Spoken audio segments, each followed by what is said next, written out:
So guys आज की Friday night SmackDown जो हो रही थी बॉल्स अरीना इन डेनवर कोलोराडो से वो अब फाइनली एंड हो चुकी है। एंड आज तो जो शो पर होने वाला था ना उसकी उम्मीद तो शायद WWE के मेकर्स ने खुद भी नहीं करी होगी।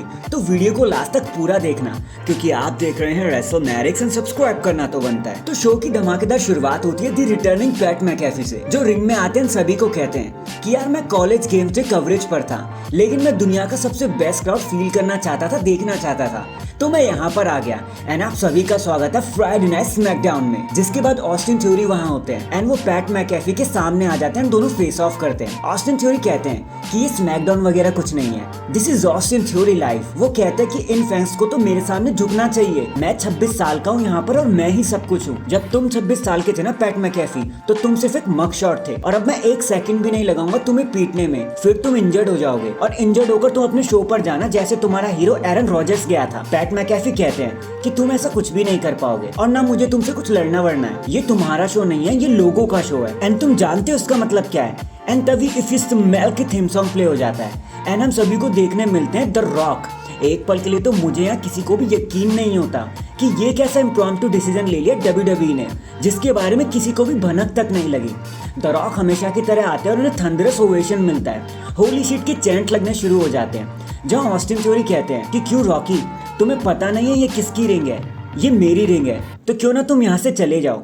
इसके जवाब में द रॉक कहते हैं कि shut your bitch ass up. The Rock कहते हैं कि यार तुझे पता ही क्या है कि ये चीजें कैसे काम करती हैं। फिर द रॉक अपना जैकेट उतार देते हैं एंड अपना legendary finally the rock has come back का डायलॉग थ्रो करते हैं। ऑस्टिन थ्योरी भी रॉक की नकल उतारने की कोशिश करते हैं और कहते हैं कि चलो एटलीस्ट तुम्हें द रॉक देखने को तो मिले और एक लास्ट बार तुम ऑस्टिन और द रॉक को एक रिंग में सेम टाइम पर देख रहे हो। बट फर्क सिर्फ इतना है कि यहाँ पर कोई फेक स्टोन कोल्ड नहीं है, यहाँ पर एक रियल ऑस्टिन है, यहाँ एक रियल एस किकर है एंड मैं अकेला पूरा माउंट रशमोर के बराबर हूँ। एंड इसके बाद जैसे ही द रॉक कुछ कहने वाले होते हैं ना, ऑस्टिन थ्योरी उन्हें उन्हीं की लैंग्वेज में कहते हैं कि it doesn't matter what the rock says.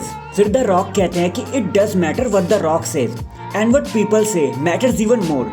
तुमने स्टोन कोल्ड को मेंशन किया यार, वो मेरा बेस्ट फ्रेंड है एंड वो अगर यहाँ पे होता ना तो एक चीज तो पक्का कहता कि कौन कौन मुझे देखना चाहता है ऑस्टिन थ्योरी को मारते हुए, गिव मी अ हेल या।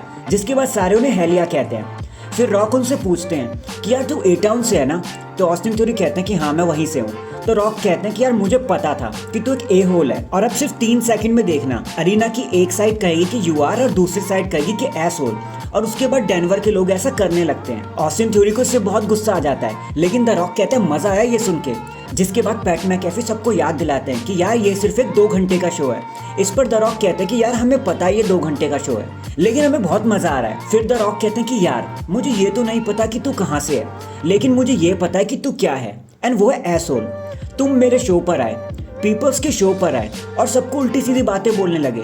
अब मैं सिर्फ 3 सेकंड लूंगा और पूरे डेनवर्स में तुम्हें मारते मारते तुम्हारा जुलूस निकाल दूंगा। इसके तुरंत बाद ऑस्टिन थ्योरी उन पर अपना हाथ उठा देते हैं लेकिन इसके बाद द रॉक उन्हें रोकते हुए स्पाइन बस्टर लगा देते हैं एंड एक एल्बो ड्रॉप की पोजीशन पे ले आते हैं। जिसके बाद द रॉक उन्हें पीपल्स एल्बो लगा देते हैं एंड फिर इसके बाद पैट मैकेफी भी बहती गंगा में हाथ धो देते हैं एंड द रॉक के साथ सेलिब्रेट करने लगते हैं। इसके बाद हमें नाइट का सबसे पहला मैच देखने को मिलता है, एजे स्टाइल वर्सेस फिन बैलर। एक टाइम पर इन्हें एक रिंग पर सेम टाइम देखना सबका ड्रीम हुआ करता था लेकिन आज जरा सी बात अलग है। चीजें एजे स्टाइल के साथ जरा सी ठीक नहीं हुई आज, क्योंकि पहले तो ड्रीमियन प्रीस्ट, फिर डर्टी डॉम डॉम और उसके बाद जिमी ऊसो तीनों मिलकर एजे स्टाइल के पीछे ही पड़ गए कि वो फिन बैलर से हार जाए। एंड हुआ भी कुछ ऐसे ही, फिन बैलर ने एक रोलर पिनफॉल लगा के एजे स्टाइल को हरा दिया। इसके बाद हमें बैक स्टेज में PAT McAfee and the rock देखने को मिलते हैं जो अपने ओपनिंग सेगमेंट को डिस्कस कर रहे होते हैं कि तभी जैसी रॉक पीछे मुड़ते हैं ना वहाँ पे जॉन सीना आ जाते हैं एंड एक हैवी स्टेयर डाउन होता है उन दोनों के बीच में एंड देन फिर वो हंसते हुए एक दूसरे को गले लगा लेते हैं। ये सेगमेंट यहीं पर एंड हो जाता है। फिर हमें जिमी ऊसो देखने को मिलते हैं जो फिन बैलर के साथ होते हैं। फिन बैलर कहते हैं कि यार thank you so much match में हेल्प करने के लिए। फिर जिमी ऊसो कहते हैं कि लास्ट वीक तुमने हमारी मदद करी थी और आज मैंने तुम्हारी मदद कर दी तो हिसाब बराबर। फिर फिन बैलर कहते हैं कि यार मैं तुम्हारे भाई से मंडे नाइट रॉ में मिला था, वो तुम्हें बहुत मिस करते हैं एंड आई एम श्योर कि तुम भी करते ही होंगे। फिर वो जिमी से कहते हैं कि यार तुम अपने भाई से बात करो ना कि वो जजमेंट डे को ज्वाइन कर ले। मैं तो कहता हूँ तुम भी जजमेंट डे को ज्वाइन कर लो, फिर तो कोई रोमन रेंस नहीं रहेगा। इसके बाद वहाँ पॉल हेमन आ जाते हैं एंड ये सेगमेंट यहीं पर एंड हो जाता है। नेक्स्ट हमें LWO दिखाई जाती है, जहाँ रे मिस्टीरियो सभी को कहते हैं कि यार मैं आपके और LWO की बहुत रिस्पेक्ट करता हूँ, बहुत प्यार करता हूँ। पिछले साल जब मैं यहाँ पर आया था ना तो मैं बहुत टूटा हुआ था, ऑलमोस्ट शो को क्विट करने वाला था, लेकिन आपने LWO ने मुझे बताया कि फैमिली की शक्ति क्या होती है और अब देखो मैं यूनाइटेड स्टेट चैंपियन हूँ, इवन स्ट्रॉन्गर भी हूँ। फिर सैंटोस कहते हैं कि यार हम एक परिवार ही तो हैं, कि कैसे तुम मेरे साथ आए और मेरी जगह पर स्टेप अप किया एंड ऑस्टिन थ्योरी को हराकर यूनाइटेड स्टेट्स चैंपियनशिप हमारे परिवार में लेकर आए। लेकिन सैंटोस ये भी कहते हैं कि यार मेरा सपना था कि मैं अपने आइडल से लड़ूं for the United States championship, तो क्या आप मुझसे लड़ना चाहोगे? तो रे मिस्टीरियो पर कहते हैं कि तुम सच में मुझसे लड़ना चाहते हो? सैंटोस कहता है कि हाँ, लेकिन एक रिस्पेक्ट और प्यार के लिए। फिर रे मिस्टीरियो गले लगाते हुए उनके चैलेंज को एक्सेप्ट कर लेते हैं और कहते हैं कि यार मैं जानता हूँ तुम्हें कुछ कहने की जरूरत नहीं है। फिर वहाँ पे Bobby Lashley and Street Profits आ जाते हैं, जो कहते हैं कि हमने कहा था कि हम सब टेक ओवर कर लेंगे, लेकिन ये तो कितना ज्यादा आसान है, इट्स टू इजी। बट चलो सैंटोस एस्कोबार को तो उसका मैच मिल गया, लेकिन बाकी दो LWO मेंबर क्या कर रहे हैं? चलो आ जाओ मैदान में। जिसके बाद हमें LWO वर्सेस स्ट्रीट प्रॉफिट के बीच में एक मैच देखने को मिलता है, जहां बड़ी आसानी से स्ट्रीट प्रॉफिट मैच को जीत जाते हैं। बट मैच के बाद बॉबी लैशली उन्हें ऑर्डर देते हैं कि वो इन पर अटैक कर दे एंड ऐसे स्ट्रीट प्रॉफिट करते भी हैं, लेकिन रे मिस्टीरियो सैंटोस एस्कोबार समय पर आकर चीजों को संभाल लेते हैं एंड स्ट्रीट प्रॉफिट को वहां से भागना पड़ जाता है। देन हमें LA night versus the Miz के बीच में भी एक मैच देखने को मिलता है, एक final match. I think the Miz ने वो सब कुछ कर दिया और अपनी पूरी जान लगा दी LA नाइट को हराने में, लेकिन वो LA नाइट के मोमेंटम को जरा भी नहीं रोक पाए एंड अपना फिनिशर लगाकर LA नाइट मैच को जीत जाते हैं। जिसके बाद वो माइक को उठा लेते हैं एंड कहते हैं कि let me talk to you. वो कहते हैं कि जब से मैं यहाँ आया हूँ ना, तो मैंने आपको एक बात साफ कह दी थी कि मुझे अब गोल्ड चाहिए, एंड चाहे सेथ रॉलिंस हो, गंथर हो, रे मिस्टीरियो या रोमन रेंस हो, मुझे कोई भी फर्क नहीं पड़ता। मुझे नंबर 2 से कोई मतलब नहीं है क्योंकि मैं नंबर 1 हूँ। फिर बैक स्टेज में हमें सोलो सिकोवा और पॉल हेमन दिखाए जाते हैं, जो LA नाइट को देख रहे होते हैं उनका पूरा मैच, जहाँ सोलो सिकोवा कहते हैं कि यार मैच को देख लूंगा, चिंता मत कर। पॉल हेमन कहते हैं कि ठीक है, लेकिन रोमन रेंस के इसको ऑर्डर नहीं दिए। देख जिमी एक डील करने वाला है जजमेंट डे के साथ, हमें उस पर ध्यान देना चाहिए। एंड अब जॉन सीना भी इस मिक्स में आ चुके हैं, तो तुम्हें उसके साथ भी लड़ना होगा, लेकिन जब रोमन रेंस कहेंगे।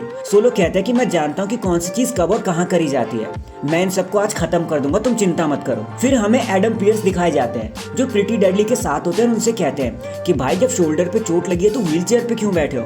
प्रीटी डेडली गुस्से में कहते हैं कि भाई तू रहने दे, तुझे कुछ समझ नहीं आने वाला। देन हमें एक और बैक स्टेज सेगमेंट देखने को मिलता है, जहाँ बेली और डकोटा काई दिखाई जाती है, जहाँ बेली कहती है कि इयो स्काई से कहो कि वो नेक्स्ट वीक आस्का के लिए पूरी तरीके से रेडी रहे। जिस पर डकोटा कहते हैं कि ठीक है, लेकिन तुम्हें आज आस्का पर कंसंट्रेट करना चाहिए, वैसे भी तुम्हें शॉर्जी ब्लैकहार्ट बहुत ज्यादा डिस्ट्रैक्ट कर चुकी है। इसके बाद हमें आस्का वर्सेस बेली का मैच दिखाया जाता है, जहां आज भी बेली के लिए चीजें कुछ ज्यादा अच्छी नहीं रही। शॉर्जी वहां आ जाती है और इतने भयंकर तरीके से डिस्ट्रैक्ट करती है ना बेली को, जिसका एडवांटेज लेते हुए आस्का मैच को जीत जाती हैं। एंड इसके बाद शॉर्जी एंड आस्का मैच को सेलिब्रेट करती है। एंड फाइनली ये सारी चीजें लीड करती है हमें हमारे मेन इवेंट की तरफ, जहां पर हमें the Grayson Waller effect show दिखाया जाता है। ग्रेसन वॉलर कहते हैं कि यार मैं अच्छे से जानता हूँ बड़े स्टार्स के साथ कैसे रहना चाहिए, एंड आज मेरे गेस्ट भी बहुत बड़े स्टार है। उन्होंने रेसलमेनिया को कई बार हेडलाइन किया हुआ है, मल्टी टाइम्स वर्ल्ड चैंपियन है, एक हॉलीवुड स्टार है। वैसे तो उनकी हेयरलाइंस गायब हुई है, लेकिन आज शायद मैं उनकी हेल्प कर दूंगा। एंड फिर वो जॉन सीना को इंट्रोड्यूस करते हैं। जॉन सीना रिंग में आते हैं, जहाँ ग्रेसन वॉलर उनसे कहते हैं तुम्हें कितना अच्छा लग रहा होगा ना, एक ऑनरेबल फील हो रहा होगा कि तुम मेरे साथ यहाँ पर बैठे हो। वो कहते हैं कि यार जॉन सीना तुम कितनी स्पॉटलाइट चोरी करोगे, लेकिन मुझ जैसा तुम फिर भी नहीं बन पाए।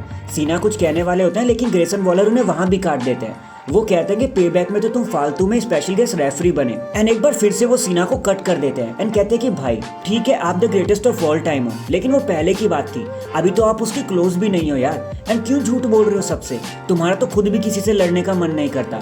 तुम वही सेम जॉन सीना हो जिसे मेरे भाई ऑस्टिन थ्योरी ने रेसलमेनिया में हरा दिया था, एंड जिसने अभी द रॉक को भी ठिकाने लगा दिया। जिसके बाद सीना वहाँ खड़े हो जाते हैं और अपने हैट और शर्ट उतार देते हैं गुस्से में। फिर उसके बाद ग्रेसन वॉलर कहते हैं कि यार ये सिर्फ एक टॉक शो है, चलो अब तुम्हारी बारी है, जो कहना है कहो। लेकिन तभी वहाँ पे जिमी ऊसो आ जाते हैं। इससे पहले कि सीना कुछ कहते, जिमी ऊसो उनसे उनका माइक छीन लेते हैं एंड वो कहते हैं कि ग्रेसन वॉलर तुम सही हो, जॉन सीना को यहाँ कोई देखना नहीं चाहता, सब जिमी ऊसो को देखना चाहते हैं और मुझसे ही सुनना चाहते हैं। जिमी ऊसो जॉन सीना को कहते हैं कि यार दोबारा से मुझे डिसरिस्पेक्ट मत कर देना, मेरे बिजनेस में टांग अड़ाने की कोई जरूरत नहीं है, तो चलो अब यहाँ से खिसक लो। कि तभी वहाँ पर सोलो सिकोवा आ जाते हैं एंड सीना के साथ सीधा फेस टू फेस आ जाते हैं, लेकिन तभी वो जिमी ऊसो को पकड़ लेते हैं एंड इसी झांसे में वो एक सुपर किक लगा देते हैं जॉन सीना को and Jimmy Uso and solo Sikoa double team करने की कोशिश करते हैं जॉन सीना पर, लेकिन तभी एजे स्टाइल का थीम सॉन्ग प्ले हो जाता है and AJ style John Cena की मदद करते हैं, दोनों ही मिलकर सोलो सिकोवा और जिमी ऊसो को ठिकाने लगा देते हैं एंड इसी सेलिब्रेशन के साथ डैंग हमारी फ्राइडे नाइट स्मैकडाउन यहीं पर एंड हो जाती है। वैसे आपका आज के स्मैकडाउन के बारे में क्या कहना है? मुझे लगता है ना आज बहुत ज्यादा टॉकिंग सेशंस हो गए थे, कमेंट करके जरूर बताना। एंड चैनल पर नया है तो चैनल को जल्दी से लाइक एंड सब्सक्राइब कर दो। बाकी मैं मिलता हूँ आपसे किसी और अपडेट के साथ, तब तक के लिए अपना ख्याल रखें और खुश रहें।